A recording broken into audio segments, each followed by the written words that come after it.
सुनार की और एक लुहार की बांकीपुर में प्रशांत किशोर ने चला सबसे बड़ा दांव। पीके का प्रचार करने बिहार आएंगे विजय थलापति। बीजेपी की अटकी सांस, पलट गया बांकीपुर का पूरा समीकरण।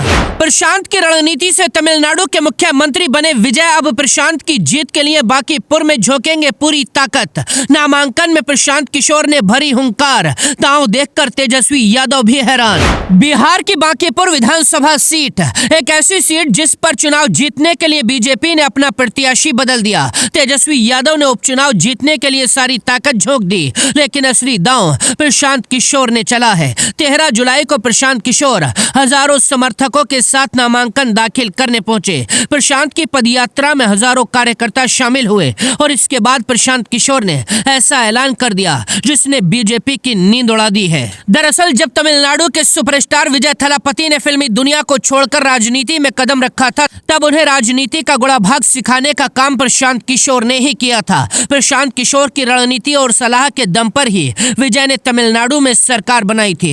प्रशांत किशोर ने देश के कई बड़े नेताओं और मुख्यमंत्रियों के लिए चुनाव रणनीतियां बनाई हैं और उन्हें सत्ता के शिखर तक पहुंचाया है। मुख्यमंत्री बनने के बाद विजय थलापति ने प्रशांत किशोर को धन्यवाद कहा था, लेकिन अब विजय को प्रशांत का कर्ज चुकाना पड़ सकता है। जनसुराज के कई नेताओं ने दावा किया है विजय थलापति प्रशांत किशोर का प्रचार करने के लिए बांकीपुर आ रहे हैं। जनसुराज के स्टार प्रचारकों की लिस्ट ने सभी को हैरान कर दिया। दावा किया जा रहा है विजय थलापति अपने रणनीतिकार प्रशांत किशोर के लिए वोट मांगने के लिए बांकीपुर आएंगे। तमिलनाडु में थलापति का एक तरफा क्रेज है और जब वो बिहार की धरती पर कदम रखेंगे तो वो नजारा वाकई देखने लायक होगा।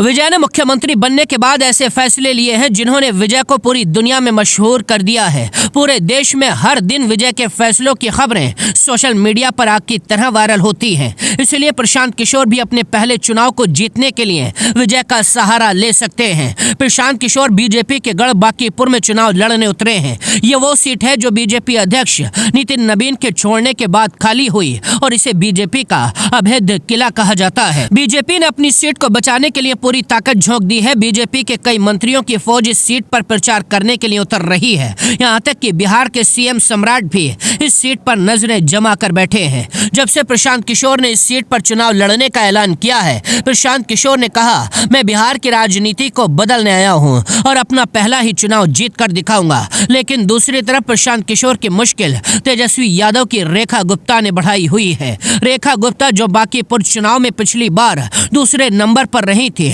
इस बार जनता की सहानुभूति उनके साथ है। तेजस्वी यादव की पूरी टीम रेखा गुप्ता को चुनाव जिताने के लिए बांकीपुर की धरती पर उतर चुकी है। यानी इस त्रिकोणीय फाइट में मुकाबला बेहद रोमांचक हो चुका है। आज ही बीजेपी के प्रत्याशी नीरज सिन्हा ने नॉमिनेशन किया है। बांकीपुर के रण में सभी उम्मीदवारों का नामांकन दाखिल हो चुका है और चुनाव प्रचार में सभी ताकत झोंकने में लगे हुए हैं। राजनीति के जानकारों का कहना है अगर प्रशांत किशोर विजय थलापति को बिहार की धरती पर उतार देते हैं, विजय बांकीपुर की जनता से प्रशांत किशोर के लिए वोट की अपील करते हैं तो चुनाव पूरी तरह से पलट जाएगा। खैर, अब देखना दिलचस्प रहेगा विजय बांकीपुर में चुनाव प्रचार करने आते हैं या नहीं। Bureau report.